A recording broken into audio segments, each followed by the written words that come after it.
ప్రియమైన వార్లారా, యేసుక్రీస్తు నామమున మీకు నా శుభాకాంక్షలు. ప్రభు అయిన యేసుక్రీస్తు మీ మీద చాలా ప్రేమను ఉంచి ఈరోజు మీతో మాట్లాడుచున్నారు. ఈ ఉదయం మీతో మాట్లాడారు కదా, మీరు కనిపెట్టుకుని ప్రార్థించినప్పుడు ప్రార్థించలేదా? నేను ప్రార్థించమని చెప్పాను కదా. ఉదయమున లేచిన వెంటనే మొదట దేవునితో మాట్లాడండి, వాక్యమును చదవండి అని చెప్పాను కదా.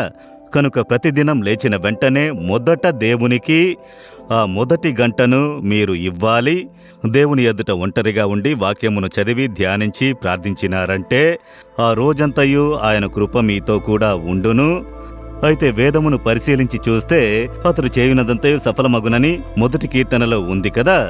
ఈ స్థలమును చూస్తున్నారా? దీనికి వేద గ్రంథ పరిశోధనా కేంద్రము, బైబుల్ రీసెర్చ్ సెంటర్ అని ఇక్కడ ఉంచి ఉన్నాము. ఈ సెంటర్లో ఏం జరుగుతుందని అడిగారంటే, అప్పటికప్పుడు బైబుల్ని పరిశోధించి చూసే ఆరాధనలు జరుగును, బైబుల్ స్టడీ జరుగుతుంది. ఒక్కొక్క అంశం మీద జరుగును. వేదములో ఉన్న ముఖ్యమైన అంశాలు అందులో వచ్చి అభిషేకము, వరములు, విశ్వాసము, కుటుంబము, దుర్బోధంటే ఏంటి, ఏమేమి జరుగుచున్నవి, ఈ విధముగా అనేక వేద పరిశోధనా కూటములు జరుగును.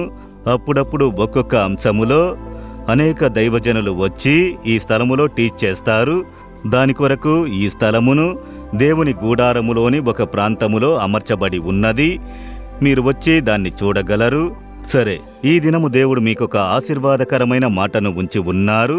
దేవుడేం చెబుతున్నారో తెలుసా? ద్వితీయోపదేశ కాండము 26వ అధ్యాయము 19వ వచనములో, నీకు కీర్తి, ఘనత, పేరు కలుగునట్లు నిన్ను హెచ్చించుదును. మీకు పేరు కలుగునట్లు నేను చేసేదను. ఘనత, కీర్తి, మహిమలో మీరు చదువుకోను స్థలములో ఫస్ట్ మార్క్ తీసుకుంటే అందరూ పొగడతారు కదా. ఓ, ఈ పాప ఫస్ట్ మార్కు, ఈ తమ్ముడు ఫస్ట్ మార్కు అని చెబుతారు. జిల్లా స్థాయిలో ఫస్ట్ మార్కు తీసుకుంటే కలెక్టర్ వరకు పోతుంది. ఈ తమ్ముడు మన జిల్లాలోనే ఫస్ట్ మార్కు సంపాదించాడు. ఈ పాప మొదటి ర్యాంకు సంపాదించింది. పేరు, ప్రతిష్ట, కీర్తి, పత్రికలలో ఫోటో వస్తుంది, అందరూ మాట్లాడతారు, టీవీలలో చెబుతారు కదా. రాష్ట్రంలోనే ఫస్ట్ మార్కు సంపాదించితే ఆ పేరు, ప్రఖ్యాతి ముఖ్యమంత్రి వరకు వెళుతుంది. పిలుస్తారు, అభినందిస్తారు, గిఫ్ట్ ఇస్తారు. అవి చూచేటప్పుడు ఓ, నాకు ఇలాంటి అవకాశం దొరికితే ఎంత బావుంటుంది అని అనుకుంటాం కదా. దేవుడు అలాగే మిమ్ములను ఉంచుటకు ఇష్టపడుచున్నారు. పేరు ప్రతిష్టలతో, కీర్తితో, ఘనతతో ప్రసిద్ధి కలిగిన వారుగా ఉండుటకు ఇష్టపడుచున్నారు. అయితే అలా లేదు. చదువుకునే స్థలములో పోరాటము, సమస్య, ఉద్యోగం చేసే స్థలములో పోరాటము, సమస్య, పనిలో మీరు సాధించారు అని అనుకోండి. అందరూ పిలిచి చేతులు తట్టి మిమ్మల్ని అభినందించెదరు. వీరే స్పెషల్గా దీన్ని కనిపెట్టారు, దీన్ని సాల్వ్ చేశారు. ఒక ప్రతిష్ట కలుగుతుంది కదా. ఆ విధముగానే అన్ని స్థలములలోనూ మీరు ప్రసిద్ధిగాంచినారంటే అక్కడ కీర్తి కలుగును. దేవుడు చెబుతున్నారు, నేను నిన్ను ప్రసిద్ధునిగా చేసేదను. నీవు చక్కగా చేయుటకు నేను నీకు సహాయం చేసేదను. మీరు ఏ కార్యం చేసినను దానికి ఒక ప్రఖ్యాతి ఉండునట్లు ప్రభు ఆశీర్వదించునట.